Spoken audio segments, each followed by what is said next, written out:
Hello बच्चों, welcome to the channel जहां पे मैं आपको क्लास 7th की जो साइंस है वो क्या पढ़ाने वाली हूं। तो इस चैनल का ये बिल्कुल पहला वीडियो है एंड आई होप कि ये वीडियो आपके लिए बहुत ही ज्यादा हेल्पफुल रहेगा। एंड अगर आपने इस वीडियो को ओपन किया तो दैट मीन्स तुम क्या पढ़ने वाले बच्चे हो, तो इस चैप्टर को बिना समझे अब बिल्कुल नहीं जाना है, तो वीडियो को पूरा एंड तक देखना है। तो चलिए जल्दी से क्लास 7th की साइंस की शुरुआत कर लेते हैं हमारे बिल्कुल पहले चैप्टर से, that is nutrition in plants. तो सबसे पहले बच्चों समझ लेते हैं कि न्यूट्रिशन क्या होता है। देखो जितने भी क्या लिविंग बींग्स है, यानी कि जो क्या जिंदा है, जो क्या ग्रो करते हैं टाइम के साथ, जो सांस ले सकते हैं, उन सबको क्या होता है बच्चों, जिंदा रहने के लिए ना एक चीज की जरूरत होती है और वो चीज क्या है, एनर्जी। यस, उनको क्या होता है, जिंदा रहने के लिए क्या चाहिए होती है, एनर्जी। ये चीज आपने हमेशा ही याद रखनी है। तो ये जो एनर्जी है वो उनको कहां से मिलती है, वो उनको मिलती है फूड से। जो खाना हम लोग क्या खाते हैं, क्योंकि हम लोग भी क्या लिविंग ऑर्गेनिजम्स है, प्लांट्स भी क्या लिविंग ऑर्गेनिजम्स है, क्योंकि वो जिंदा है, ग्रो करते हैं टाइम के साथ। तो हम सबको क्या होती है, जिंदा रहने के लिए एनर्जी चाहिए होती है, और ये एनर्जी बच्चों हमें कहां से मिलती है, फूड से, यानी कि खाने से मिलती है। तो वो प्रोसेस बच्चों जिसके अंदर कोई भी जो लिविंग ऑर्गेनिजम्स है वो क्या कर रहा है, खाने को ले रहा है एंड उसको यूटिलाइज कर रहा है अपनी जो बॉडी है उसकी ग्रोथ करने के लिए, बाकी काम करने के लिए, उसी प्रोसेस को हम लोग क्या बोलते हैं, न्यूट्रिशन। सो न्यूट्रिशन क्या होगा, nutrition is the process by which an organisms obtain food and utilize it. Utilize का मतलब क्या होता है, यूज करना उस चीज को, कि उसने क्या किया, फूड को खाया और फिर उस फूड को क्या यूटिलाइज कर लिया, और इसी प्रोसेस को हम लोग बोलते हैं न्यूट्रिशन। अब यहाँ पे एक वर्ड है ऑर्गेनिजम्स, तो ऑर्गेनिज्म मतलब बच्चों वही होता है लिविंग, जितने भी लिविंग बींग्स है उनको हम लोग क्या कहते हैं, ऑर्गेनिजम्स। यानी कि प्लांट्स हो गए, हम लोग हो गए, ह्यूमन बींग हो गया, सारे के सारे जो लिविंग बींग्स है वो क्या होते हैं, हमारे ऑर्गेनिजम्स ही होते हैं। तो चलिए उसके आगे देखते हैं। उसके बाद है हमने एक टर्म देखनी है कि न्यूट्रिएंट्स क्या होते हैं। अब देखो मैंने बताया कि फूड हमें चाहिए, लेकिन फूड में से भी हमें एग्जैक्टली कौन सी चीज चाहिए जो हमें क्या एनर्जी दे सकती है, और वो कौन सी होती है, हमारे न्यूट्रिएंट्स। तो जितने भी हमारे क्या फूड के कंपोनेंट्स होते हैं, like protein, vitamin, carbohydrates, minerals etcetera, इन्हीं को हम लोग क्या बोलते हैं, न्यूट्रिएंट्स। एंड न्यूट्रिएंट्स के बारे में आपने क्या क्लास 6 के अंदर सुना भी होगा। उसके आगे हमारे पास है मोड्स ऑफ न्यूट्रिशन, यानी कि जो न्यूट्रिशन है वो कितने तरीके का होता है। तो हमारे पास क्या है, जो मोड ऑफ न्यूट्रिशन है वो दो तरीके के होते हैं। पहला हमारे पास है ऑटोट्रोफिक न्यूट्रिशन। अब ये कौन सा न्यूट्रिशन होता है बच्चों, वो न्यूट्रिशन जिसके अंदर क्या होते हैं, कोई भी जो लिविंग ऑर्गेनिज्म है वो क्या करते हैं, अपना खाना खुद बनाते हैं, उसको हम लोग क्या बोलते हैं, autotrophic nutrition. So organisms make their own food, अपना खाना क्या खुद बनाएंगे। फॉर एग्जांपल प्लांट्स, तो हमारे पास जो प्लांट्स होते हैं वो क्या करते हैं, अपना खाना क्या खुद बनाते हैं। सो वो इसी कैटेगरी के अंदर आते हैं। दूसरा हमारे पास कौन सा है, हेटेरोट्रोफिक न्यूट्रिशन। तो वो वाला न्यूट्रिशन जिसके अंदर बच्चों जो हमारे ऑर्गेनिजम्स है वो क्या करते हैं, अपना जो खाना है वो किससे लेते हैं, दूसरों से लेते हैं। ये अपना खाना खुद नहीं बनाते, ये दूसरों से अपना खाना लेते हैं, उसे हम कहते हैं हेटेरोट्रोफिक न्यूट्रिशन। तो इसके एग्जांपल्स देख लेते हैं, जैसे कि हम लोग हो गए ह्यूमन बीइंग, एनिमल्स, बाकी सारे प्लांट्स को छोड़ के मोस्टली जितने भी लिविंग ऑर्गेनिजम्स है वो सारे के सारे क्या है, हेटेरोट्रोफिक न्यूट्रिशन के अंदर ही आते हैं। अब हमने क्या डिटेल में पहले हम देखेंगे ऑटोट्रोफिक न्यूट्रिशन का, देन हमने क्या समझना है हेटेरोट्रोफिक न्यूट्रिशन का। तो चलिए स्टार्ट करते हैं हमारे ऑटोट्रोफिक न्यूट्रिशन से। तो जैसे कि अभी हमने देखा कि जो प्लांट्स है वो क्या करते हैं, ऑटोट्रोफिक न्यूट्रिशन करते हैं, यानी कि वो अपना खाना क्या करते हैं, खुद बनाते हैं। तो अगर सोचा जाए बच्चों, तो जैसे हम घर पे अगर खाना बनाते हैं तो हमें भी तो कुछ चीजों की जरूरत होती है ना, वैसे क्या होता है जो प्लांट्स होते हैं उनको भी क्या अपना खाना बनाने के लिए कुछ चीजों की जरूरत रहती है। और वो चीजें कौन कौन सी होती हैं, वो चीजें होती हैं क्लोरोफिल, कार्बन डाइऑक्साइड जिसका फॉर्मूला होता है CO2 एंड पानी। तो प्लांट्स क्या करते हैं, क्लोरोफिल, कार्बन डाइऑक्साइड एंड पानी की हेल्प से सनलाइट की प्रेजेंस में, जो सूरज की रोशनी होती है ना उसके प्रेजेंस में क्या करते हैं, अपना खाना खुद बनाते हैं। और इस प्रोसेस को बच्चों हम लोग कहते हैं फोटोसिंथेसिस। क्यों, क्योंकि फोटो का मतलब होता है लाइट और सिंथेसिस का मतलब होता है बनाना, यानी कि प्लांट्स का सनलाइट की प्रेजेंस में अपना खाना खुद बनाना, उसी को हम लोग क्या कहते हैं, फोटोसिंथेसिस। तो यहाँ पे क्या है, जो चीजें मैंने आपको बताई जो प्लांट्स क्या यूज करते हैं, उस चीजों पे थोड़ा सा नजर डाल लेते हैं कि वो चीजें प्लांट्स को मिलती कहां कहां से है। उससे पहले एक चीज मैं आपको और बता दूं कि ये जो फोटोसिंथेसिस का जो प्रोसेस होता है बच्चों, वो प्लांट्स के कौन से पार्ट में होता है, लीव्स के अंदर, यानी कि पत्ते।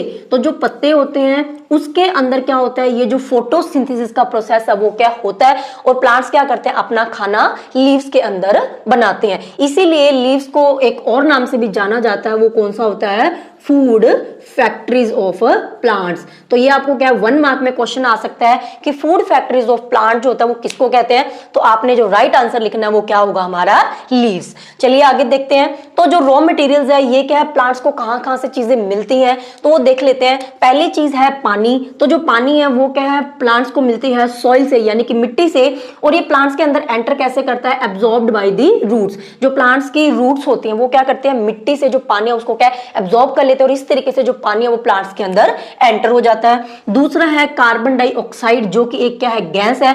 ये कहां से मिलती है, एटमॉस्फेयर से। तो प्लांट के आसपास की जो हवा होती है उसके अंदर क्या रहती है, जो कार्बन डाइऑक्साइड गैस है वो ऑलरेडी प्रेजेंट होती है, और वहीं से प्लांट्स क्या करते हैं, जो CO2 है उसको क्या लेते हैं। अब ये CO2 जो है वो प्लांट्स के अंदर आती कैसे है, उसको थोड़ा सा देख लेते हैं। तो देखो बच्चों, जो हमारे पत्ते होते हैं ना, उसके अंदर क्या होता है, जैसे मान लो ये लीव है, इसके अंदर क्या होते हैं, छोटे छोटे ना पोर्स होते हैं, यानी कि छोटे छोटे क्या छेद होते हैं, और उन्हीं छेद के थ्रू ये जो कार्बन डाइऑक्साइड है ये बाहर से क्या है, अंदर एंटर करती है। तो मैंने लिखा है enter through the tiny pores present in the leaves. तो इस तरीके से वो क्या अंदर आती है। तीसरी है हमारी सनलाइट। अब देखो हम क्या करते हैं, जैसे घर पे खाना बनाते हैं तो हमें क्या चीजें तो मिल गई, लेकिन हमें क्या आग भी तो जलानी पड़ती है ना, खाना ऐसे तो नहीं बनेगा। वैसे ही क्या जो प्लांट्स है उसको क्या है, पानी मिल गया, कार्बन डाइऑक्साइड मिल गई, लेकिन इन दोनों चीजों से वो खाना कैसे बनाएगा, उसके लिए उसको नीड होती है किसकी, सनलाइट की, यानी कि सूरज की रोशनी की। और वो उसको कहां से मिलता है, फ्रॉम सन, हमें पता है। उसके बाद क्या है, क्लोरोफिल। तो क्लोरोफिल अब क्या चीज है, देखो क्लोरोफिल क्या है, पत्तों के अंदर क्या प्रेजेंट होता है, और ये क्या होता है, ग्रीन कलर का पिगमेंट होता है। ग्रीन कलर का पिगमेंट होता है, और बच्चों इसी की वजह से जो पत्ते होते हैं उनका जो कलर होता है वो क्या होता है, ग्रीन होता है। तो अगर आपसे कोई पूछे कि जो लीव्स है उनका जो ग्रीन कलर है वो कौन से पिगमेंट की वजह से होता है, तो आपने जो आंसर है वो लिखना है क्लोरोफिल।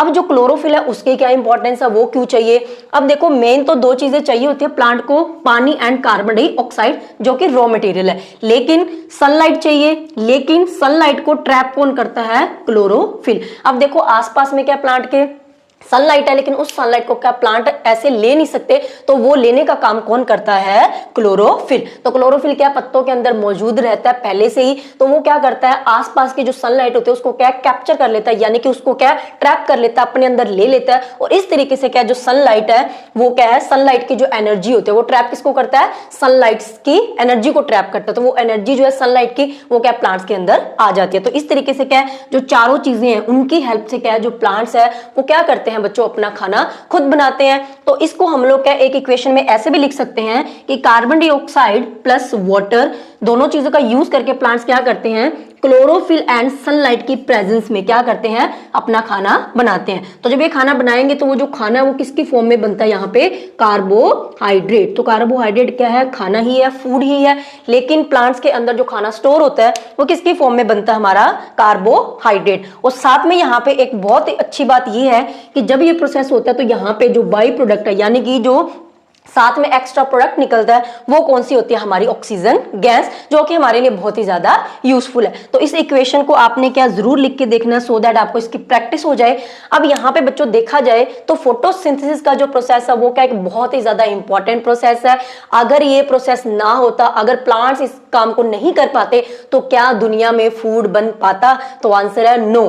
बिल्कुल फूड नहीं होता अर्थ के ऊपर, और कोई भी जिंदा नहीं रह पाता, क्योंकि सिर्फ प्लांट्स ही ऐसे हैं जो क्या करते हैं, अपना खाना खुद बनाते हैं। इसके अलावा जितने भी लिविंग ऑर्गेनिज्म है, चाहे ह्यूमन बीइंग है, चाहे एनिमल्स है, कोई भी है, वो क्या है, किसी ना किसी तरीके से क्या है, खाने के लिए प्लांट्स के ऊपर ही डिपेंड रहते हैं। ठीक है, उसके अलावा क्या है, दूसरा इसका बेनिफिट ये है कि यहाँ पे जो बायो प्रोडक्ट है वो कौन सा निकल रहा है, ऑक्सीजन, जो कि सारे के सारे जो लिविंग बीइंग्स है उनके क्या है, सांस लेने के लिए बहुत ही ज्यादा जरूरी है। सो फोटोसिंथेसिस हमारे लिए एक बहुत ही ज्यादा इंपॉर्टेंट और लाइफ सेविंग प्रोसेस है। आगे हमारे पास क्या एक टर्म है, स्टोमेटा। तो स्टोमेटा क्या होता है, जैसे मैंने अभी आपको बताया कि जो पत्ते होते हैं, पत्ते की जो सरफेस होते हैं उसके ऊपर क्या होता है, बिल्कुल छोटे छोटे क्या छेद मौजूद होते हैं, टाइनी पोर्स प्रेजेंट होते हैं, और उन्हीं टाइनी पोर्स को बच्चों हम लोग क्या कहते हैं, स्टोमेटा। तो ये जो स्टोमेटा होते हैं वो क्या कुछ इस तरीके से दिखते हैं, जैसे राजमा की शेप होती है ना, अगर 2 राजमा को आपस में जोड़ दें तो इस तरीके की क्या उनकी कुछ शेप होती है। तो ये जो मेरे हाथ है जो मैंने कर्व शेप में बनाए हुए हैं,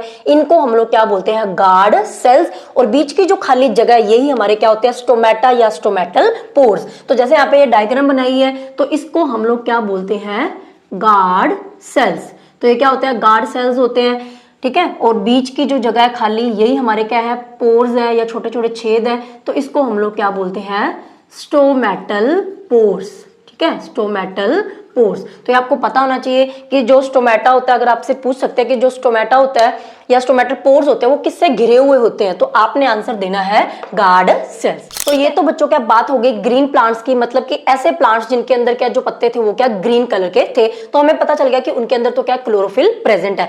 लेकिन अगर हम बात करें कलरफुल लीव्स की, जैसे कि आप यहाँ पे देख रहे हो ऐसे पत्ते आपने क्या कभी ना कभी तो देखे ही हैं, डेफिनेटली देखे हैं, तो क्या इन पत्तों का जो कलर है वो तो क्या ग्रीन नहीं है, तो क्या इन पत्तों के अंदर क्लोरोफिल प्रेजेंट नहीं है, क्या ये अपना खाना खुद प्रिपेयर नहीं कर सकते। तो यहाँ पे बच्चों होता क्या है, ये जो हमारे कलरफुल लीव्स है ना, इनके अंदर भी क्या है, क्लोरोफिल प्रेजेंट होता है। थोड़ी सी स्ट्रेंज बात है, यस इनके अंदर क्या क्लोरोफिल प्रेजेंट होता है, लेकिन फिर अगर ये क्लोरोफिल इनके अंदर प्रेजेंट है तो ये हमें ग्रीन कलर के क्यों नहीं दिखाई देते। इसका रीजन ये है बच्चों, क्योंकि इनके अंदर क्या जो क्लोरोफिल है वो प्रेजेंट होता है, ग्रीन कलर के ये है, लेकिन इनके ऊपर ये जो लार्ज अमाउंट में क्या होते हैं, ब्राउन कलर के, रेड कलर के या फिर अदर पिगमेंट होते हैं ना, वो क्या इनके ऊपर मौजूद रहते हैं, जो क्या करते हैं, जो इनका जो ग्रीन कलर है उसको क्या कर लेते हैं, कवर कर लेते हैं, यानी कि ढक लेते हैं। उसको हम लोग बोलते हैं मास्क करना। मास्क मतलब उसको ढक लेना, जिसकी वजह से हमें उसका जो ग्रीन कलर है वो क्या दिखाई नहीं देता। तो ये सारे कलरफुल प्लांट्स क्या है, क्लोरोफिल होता है, और इसीलिए ये क्या करते हैं, फोटोसिंथेसिस करते हैं और अपना खाना क्या खुद प्रिपेयर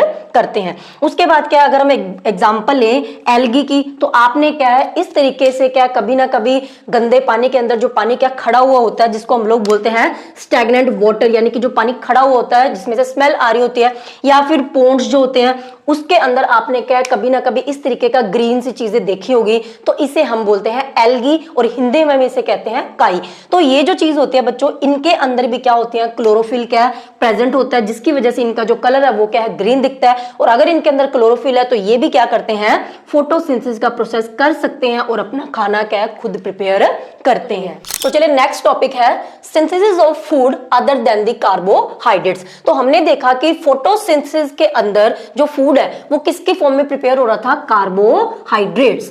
तो यहाँ पे क्या होता है बच्चों, प्लांट्स के अंदर कार्बोहाइड्रेट्स के अलावा भी क्या जो फूड है वो क्या फूड के जो कंपोनेंट्स है जैसे कि प्रोटीन हो गया या फिर फैट हो गए, वो भी क्या होते हैं, प्रिपेयर होते हैं। तो अब ये चीजें प्लांट के अंदर कैसे बनती है, प्लांट्स कैसे प्रोटीन या फिर जो फैट है उसको क्या है सिंथेसाइज कर सकता है, बना सकता है, उसको हमें समझना है। तो हमारे पास क्या होता है, जो कार्बोहाइड्रेट्स है, कार्बोहाइड्रेट्स के अंदर क्या होता है, कार्बन, हाइड्रोजन एंड ऑक्सीजन, तीनों चीजें रहती हैं। इससे मिलकर हमारा जो कार्बोहाइड्रेट है वो क्या बना हुआ होता है। तो ये जो कार्बोहाइड्रेट है ये क्या करता है, जो प्रोटीन्स और जो फैट है उसको क्या है बनाने में प्लांट्स की क्या करता है, हेल्प करता है, ये सिंथेसाइज करने में हेल्प करता है। तो हमारे पास बच्चों क्या होता है, जो प्रोटीन एंड फैट्स है ना, ये क्या है, नाइट्रोजीनियस सब्सटेंसेस है, यानी कि इनके अंदर क्या जो नाइट्रोजन है ना वो क्या होती है, प्रेजेंट होती है। प्रोटीन के अंदर भी नाइट्रोजन और फैट के अंदर भी क्या नाइट्रोजन प्रेजेंट रहती है। तो हमारे पास क्या ये चीजें बनती कैसे हैं, तो देखो हमारे पास क्या है, जो एटमॉस्फेयर है ना, एटमॉस्फेयर के अंदर क्या होती है 70 से लेके 75% तक क्या नाइट्रोजन है ना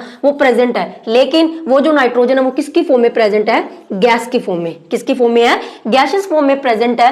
तो यहाँ पे क्या मैंने लिखा है, फ्री एटमॉस्फेरिक नाइट्रोजन, यानी कि वो वाली नाइट्रोजन एटमॉस्फेयर के अंदर जो कि कौन सी फॉर्म में होती है, गैसियस फॉर्म में होती है। लेकिन बच्चों इतनी नाइट्रोजन है, लेकिन फिर भी इसका डिसएडवांटेज ये है कि जो प्लांट्स है ना वो बेचारे क्या है इस नाइट्रोजन गैस को एज इट इज यूज नहीं कर सकते हैं, वो क्या नाइट्रोजन को गैसियस रूप में यूज नहीं कर सकते हैं। तो इसलिए हमारे 70 से लेकर 75% की नाइट्रोजन किस काम की, प्लांट्स के लिए है ना। तो यहाँ पे क्या होता है, मैंने लिखा है plants can't use this nitrogen directly. इसीलिए क्या होता है बच्चों, जो माइक्रो ऑर्गेनिजम्स होते हैं सॉइल के अंदर, मिट्टी के अंदर क्या होता है, छोटे छोटे माइक्रो ऑर्गेनिजम्स होते हैं, वो क्या करते हैं, ये जो एटमॉस्फेयर के अंदर जो नाइट्रोजन गैस होती है ना उसको वो क्या करते हैं, कन्वर्ट कर देते हैं किसके अंदर, यूजेबल फॉर्म के अंदर, यानी कि उस फॉर्म के अंदर जिस फॉर्म के अंदर जो प्लांट्स है नाइट्रोजन को क्या यूज कर सकते हैं। पहले वो नहीं कर सकते थे डायरेक्टली, लेकिन अब क्या है, जो माइक्रो ऑर्गेनिज्म मिट्टी के अंदर थे उन्होंने क्या किया, उस नाइट्रोजन गैस को यूजेबल फॉर्म के अंदर कन्वर्ट कर दिया। और उसके बाद क्या होता है, जो प्लांट्स है वो क्या कर लेते हैं, उस नाइट्रोजन को यूज कर लेते हैं to synthesize proteins and fats.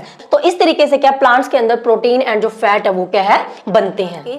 तो अब तक हमने समझा ऑटोट्रॉफिक न्यूट्रिशन के बारे में। अब हम लोग क्या समझते हैं हेटेरोट्रॉफिक न्यूट्रिशन के बारे में। अब देखो मैंने बता ही दिया कि ये वो मोड ऑफ न्यूट्रिशन है जिसके अंदर जो ऑर्गेनिजम्स है वो क्या अपना खाना खुद प्रिपेयर नहीं करते हैं, वो किसी और से अपना खाना क्या लेते हैं। तो यहाँ पे क्या है, the plants which do not have the chlorophyll use heterotrophic mode of nutrition. तो बच्चों वो प्लांट जिनके पास क्या क्लोरोफिल ही नहीं होता, तो वो ऑब्वियस सी बात है कि फोटोसिंथेसिस का जो प्रोसेस है वो नहीं कर सकते, इसीलिए वो क्या करते हैं, किसी दूसरे ऑर्गेनिज्म से अपना जो खाना है वो क्या ले लेते हैं, यानी कि हेटेरोट्रॉफिक मोड ऑफ न्यूट्रिशन का यूज करते हैं। तो इसके अंदर कुछ एग्जांपल्स है, जैसे कि पहली एग्जांपल है हमारी कौन सी है, कसक्यूटा। कसक्यूटा को हम लोग क्या हिंदी में कहते हैं अमर बेल, में भी आपने नाम सुना हो। ये कुछ इस तरीके से दिखती है, येलो कलर की होती है, और इसकी एक खास बात ये है कि ये कभी भी अकेले क्या ग्रो नहीं कर सकते, यानी कि जैसे कि नीम का पेड़ है, किसी कोई और पेड़ होता है वो क्या खुद खड़ा रहता है ना, तो ये वैसे बिल्कुल स्टैंड नहीं हो सकती, इसको ग्रो करने के लिए किसी और का सहारा चाहिए होता है। तो ये क्या होती है, हमेशा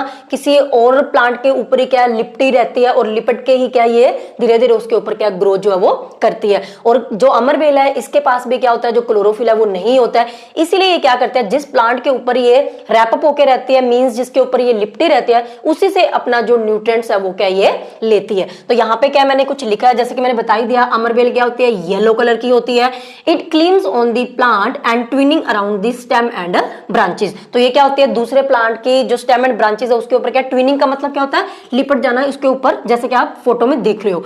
उसके बाद क्या, the plants on which it climbs is called a host. अब देखो जिस प्लांट के ऊपर क्या होते हैं, हमारी जो अमर बेल है वो क्या है, क्लिम्ब होती है ना, यानी कि उसके जिसके ऊपर वो रैपअप होती है उसको हम लोग क्या कहते हैं, होस्ट। ठीक है, तो ये आपको पता होना चाहिए कि होस्ट कौन होता है, जिसके ऊपर अमर बेल क्या है ग्रो करते हैं, जिसके ऊपर वो लिपटी रहती है।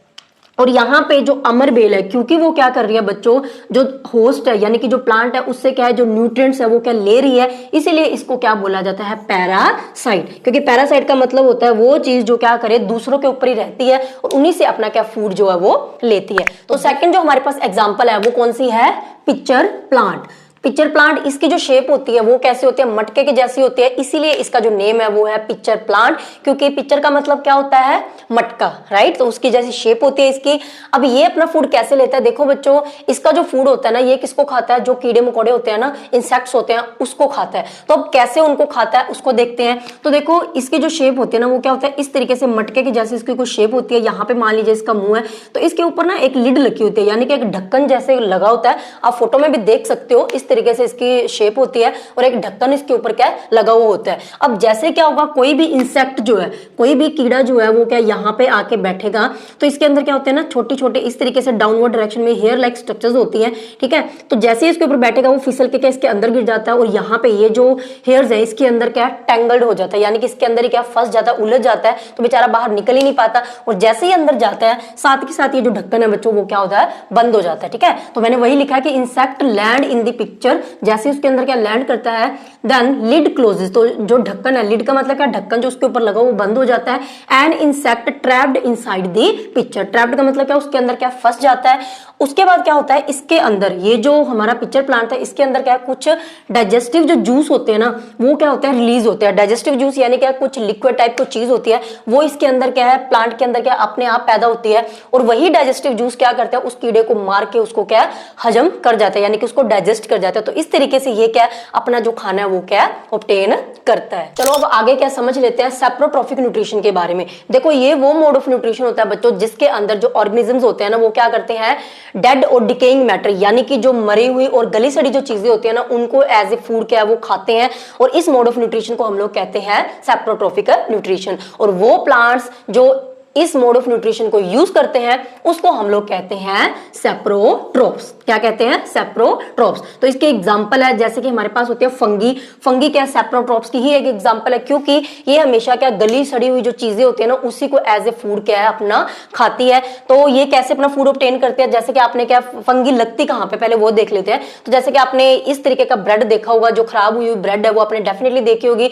तो जब ब्रेड सीलन की वजह से खराब हो जाते हैं तो उसके ऊपर जो आपको पैचेस यानी कि जो धब्बे दिखाई देते हैं बच्चों वो क्या होते हैं, फंगी ही होती है। तो यहाँ पे जो फंगी है वो क्या करती है, जो ब्रेड है उसके ऊपर क्या कुछ डाइजेस्टिव जूस को क्या करती है, रिलीज करती है, और वो डाइजेस्टिव जूस क्या करेगा, ब्रेड को सॉल्यूशन के अंदर धीरे धीरे क्या है, बदलना शुरू कर देता है, और उसी सॉल्यूशन से जो हमारी फंगी है वो अपने क्या लेते हैं, जो जरूरी न्यूट्रिएंट्स है उसको क्या करती है, एब्जॉर्ब करती है और ग्रो होती है। ठीक है, इसके अलावा जो फंगी होती है ना वो ज्यादातर क्या होती है, जो ह्यूमिड वेदर होता है ना, यानी कि वो वाला वेदर बच्चों, ऐसा मौसम जब क्या होता है हमारे एटमॉस्फेयर के अंदर जो वाटर वेपर्स होते हैं ना उनका अमाउंट ज्यादा रहता है। आपने देखा होगा चिपचिपा वाला सा मौसम आता है जब हर जगह चिपचिपी फील होती रहती है, क्यों, क्योंकि हमारे आसपास क्या है, एयर के अंदर वाटर वेपर्स का अमाउंट बहुत ज्यादा देखने को मिलता है। तो उस वेदर के अंदर फंगी हर जगह पे लगती है, जैसे कि लेदर के शूज हो गए, हमारे कपड़ों के ऊपर भी, किचन के अंदर जितनी भी खाने पीने वाली चीजें होती है उनके ऊपर लग जाती है, और यहाँ तक कि जो वुड है, जैसे कि जो लकड़ी है वो क्या सीलन की वजह से वो भी फूल जाते हैं, तो उसके ऊपर भी क्या जो फंगी है वो क्या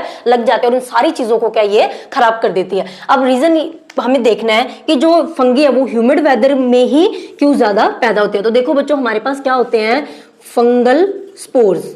फंगल स्पोर्स नाम से क्या होते हैं, हमारे पास एक चीज है, आप इसको ऐसे समझ सकते हो, ये क्या होता है, एक तरीके के ना सीड्स होते हैं, किसके लिए, फंगी के लिए। फंगी जो है वो प्रोड्यूस किससे होती है, फंगल स्पोर्स से प्रोड्यूस होती है, और जो फंगल स्पोर्स होते हैं बच्चों वो ऑलरेडी हमारे एयर के अंदर क्या होते हैं, प्रेजेंट होते हैं, ये हर टाइम प्रेजेंट रहते हैं, लेकिन ये जो फंगल स्पोर्स होते हैं ना इनको ग्रो करने के लिए क्या चाहिए होता है, वाटर, यानी कि इनको मॉइस्चर चाहिए होता है। जब इनको मॉइस्चर मिलेगा तभी ये क्या करते हैं, जर्मिनेट होते हैं और आगे ग्रो होते हैं, और किसमें कन्वर्ट हो जाते हैं, फंगी के अंदर कन्वर्ट हो जाते हैं। तो चिपचिप वाले मौसम में क्या होता है, आसपास क्या है, वाटर वेपर ज्यादा है, तो इसीलिए क्या होता है, एयर के अंदर जो फंगल स्पोर्स है वो क्या चीजों के ऊपर रह जाते हैं, और वहां पे उनको मिल रहा मॉइस्चर, तो इसलिए वो क्या ग्रो कर जाते हैं। ग्रो करने के बाद वो किसमें कन्वर्ट हो जाते हैं, फंगी के अंदर प्रोड्यूस हो जाते हैं। ठीक है, तो इसीलिए अगर हमें चीजों को फंगी से बचाना है तो हम क्या कर सकते हैं, हम उनको धूप लगवा देंगे, वहां पे हमने कोशिश करनी है कि किसी तरीके की सीलन ना हो। इसीलिए हमारी जो मम्मी है वो क्या करते हैं, उस सीजन चिपचिप वाले मौसम में क्या करते हैं,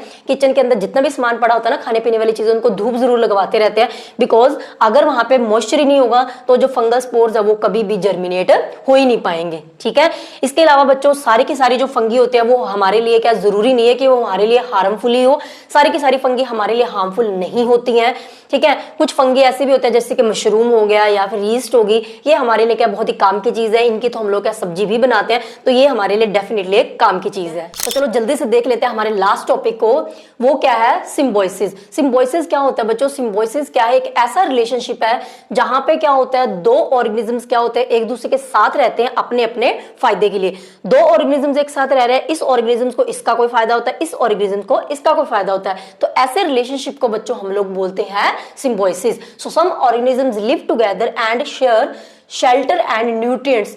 क्या क्या शेयर करते हैं वो, उनका जो फायदा होता है वो कौन कौन सा हो सकता है, जैसे कि शेल्टर, मतलब किसी को रहने के लिए जगह मिल जाती है, तो किसी को क्या मिल जाते हैं, न्यूट्रिएंट्स मिल जाते हैं, and this relationship is called the symbiosis. ठीक है, तो इसकी डेफिनेशन आप अच्छे से कर लेना, एग्जाम में आ सकते हैं। कुछ एग्जांपल्स देख लेते हैं, जैसे कि हमारे पास क्या है, फंगी एंड एल्गी। अब फंगी और एल्गी क्या होता है, दोनों एक साथ रहते हैं। जो एल्गी है ना वो फंगी के क्या ऊपर रहती है, तो जो एल्गी है उसको क्या मिल रहा है, फंगी से जो है शेल्टर मिल रहा है रहने के लिए। जो एल्गी है उसको क्या फंगी से रहने के लिए जगह मिल रही है, तो यहाँ पे मैंने लिखा भी है फंगी क्या फायदा कर रही है एल्गी का, provides shelter to the algae, algae को रहने के लिए जगह दे रही है, बदले में जो एल्गी है वो फंगी को क्या दे रहा है, न्यूट्रिशन टू दी फंगी। ये बदले में क्या है, जो फंगी है उसको क्या न्यूट्रिशन दे रहा है, तो इस तरीके से दोनों को एक दूसरे का क्या फायदा हो रहा है। और फंगी और एल्गी का जो रिलेशनशिप है ना, इनको हम लोग और क्या कह सकते हैं, लाइकेन्स भी इकट्ठा हम लोग इसको बोलते हैं। ठीक है, उसके बाद क्या दूसरी जो एग्जाम्पल है बच्चों वो कौन सी है, rhizobium bacteria plus roots of a plant. तो राइजोबियम जो बैक्टीरिया है ना, ये क्या एक तरीके का बैक्टीरिया जो क्या होता है, जो हमारे लेग्यूमिनस प्लांट्स होते हैं ना, मैंने यहाँ पे लिखा भी है, लेग्यूमिनस प्लांट्स कौन से होते हैं, जो फलीदार पौधे होते हैं, जैसे कि मटर, दाल, सोयाबीन वगैरह के जो पौधे होते हैं, उनकी जड़ों में क्या होता है, ये जो राइजोबियम बैक्टीरिया है ना, ये क्या अक्सर मिलता है, वहां पे ये रहता है।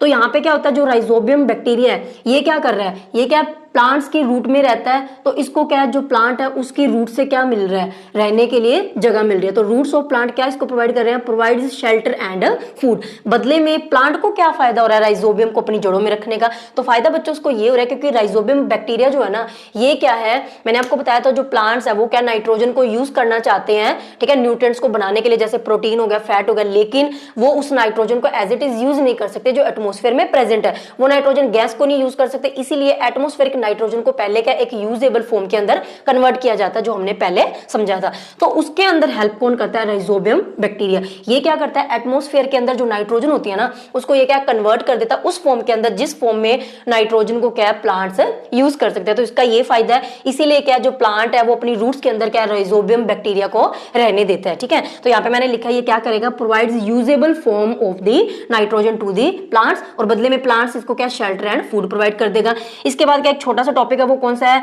Replenishment of the nutrients in the soil. इसका क्या मतलब है? रिप्लेनिशमेंट का मतलब बच्चों होता है कि पूर्ति करना। अब देखो हमें पता है कि जो सॉइल है, सॉइल के अंदर क्या होता है? बहुत सारे न्यूट्रिएंट्स होते हैं। जैसे हमारे खाने के अंदर क्या होता है? कार्बोहाइड्रेट, प्रोटीन, कितने सारे न्यूट्रिएंट्स है ना जो हमें चाहिए। वैसे क्या होता है सॉइल के अंदर भी क्या होता है? पोटाशियम, मैग्नीशियम, ठीक है, सल्फर, और इसके अलावा नाइट्रोजन हो गया। ऐसे बहुत सारे क्या न्यूट्रिएंट्स जो होते हैं ना वो क्या मिट्टी के अंदर प्रेजेंट होते हैं, और उन्हीं न्यूट्रिएंट्स की वजह से हमारी जो क्रॉप्स होगी, फसलें जो है या फिर जो पौधे मिट्टी के अंदर लगते हैं वो सारे क्या ग्रो कर पाते हैं। अब जब प्लांट्स जब ग्रो करते हैं ना तो वो क्या करते हैं? मिट्टी से उन नाइट्रोजन्स को क्या यूज कर लेते हैं, वो ले लेते हैं उनको। अब अगर प्लांट्स क्या है उसको मिट्टी से न्यूट्रिएंट्स को ले रहे हैं तो इस तरीके से तो मिट्टी के अंदर उन न्यूट्रिएंट्स की कमी आ जाएगी ना। जिंक का लेवल कम हो जाएगा, ठीक है, पोटाशियम का कम हो जाएगा, मैग्नीशियम का कम हो जाएगा, नाइट्रोजन का भी कम हो जाएगा। तो दैट मींस हमें मिट्टी के अंदर उन न्यूट्रिएंट्स की क्या है फुलफिलमेंट तो करनी पड़ेगी ना। तो वही चीज है यहाँ पे replenishment of the nutrients in the soil. तो कैसे कैसे हम लोग कर सकते हैं मिट्टी के अंदर उसको कंप्लीट? जैसे कि बाय यूजिंग द फर्टिलाइजर्स और मैन्यूर। फर्टिलाइजर्स का मतलब बच्चों क्या होता है? खाद। ठीक है,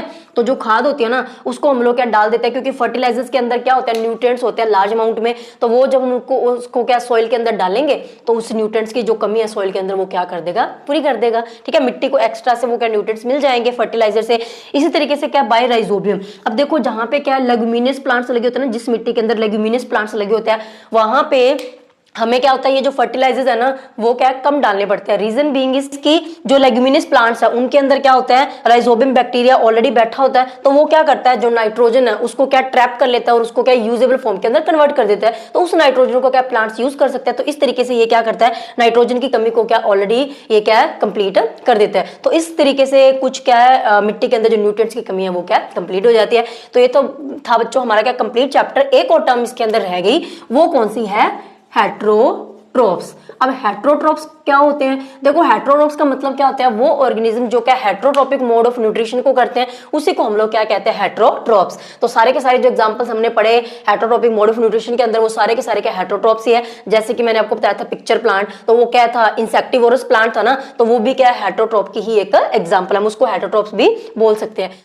तो ये था बच्चों हमारा कंप्लीट चैप्टर। आई होप कि आपको ये चैप्टर अच्छे से समझ में आ गया होगा। अगर आपका कोई भी डाउट है तो मुझे आप कमेंट सेक्शन में पूछ सकते हैं, और मुझे अपना नाम एंड अपनी सिटी का नेम भी क्या कमेंट सेक्शन में जरूर बताना, सो दैट हम लोग भी थोड़ा सा एक दूसरे के साथ जान पहचान कर ले। और इस चैप्टर के जो नोट्स है वो आपको क्या मेरे टेलीग्राम चैनल पे मिल जाएंगे, उसका जो लिंक है वो आपको क्या है डिस्क्रिप्शन बॉक्स में मिल जाएगा। सो मिलते हैं नेक्स्ट वीडियो के अंदर। Till then take care, bye bye.